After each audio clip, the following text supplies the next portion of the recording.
एक दिन श्री कृष्ण से युधिष्ठिर ने पूछा, हे भगवान, एकादशी तिथि कैसे उत्पन्न हुई और इतनी पवित्र क्यों मानी जाती है? भगवान श्री कृष्ण ने कहा, है कुंती नंदन, प्राचीन समय की बात है। सतयुग में मुर नामक एक अत्यंत शक्तिशाली और क्रूर राक्षस था, जिसने अपने बल से देवताओं को हरा दिया और उन पर शासन करने लगा।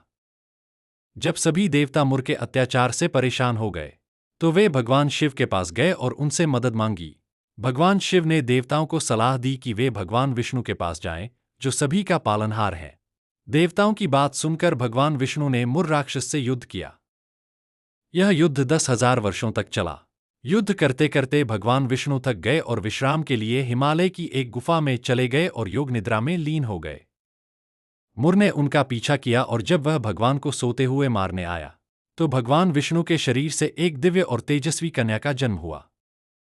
तभी भगवान विष्णु के शरीर से कन्या उत्पन्न हुई, जो बड़ी ही रूपवती थी और अस्त्र शस्त्र से युक्त थी। वह भगवान के तेज से उत्पन्न हुई थी। उस कन्या के हुंकार मात्र से ही वह दैत्य राख का ढेर हो गया और भगवान जाग गए। उन्होंने पूछा, यह मेरा शत्रु इतना भयंकर था, इसका वध किसने किया? कन्या बोली, है स्वामिन, आपके ही प्रसाद से मैंने इस दैत्य का वध किया।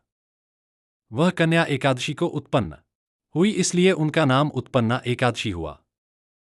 भगवान श्री हरि ने कहा, है देवी, आप सब तीर्थों में प्रधान और समस्त विघ्नों का नाश करने वाली होंगी।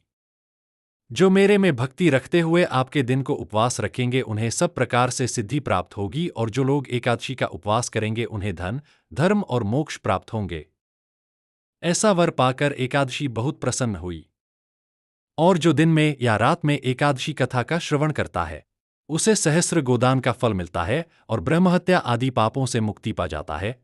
बोलिए जय श्री हरि विष्णु।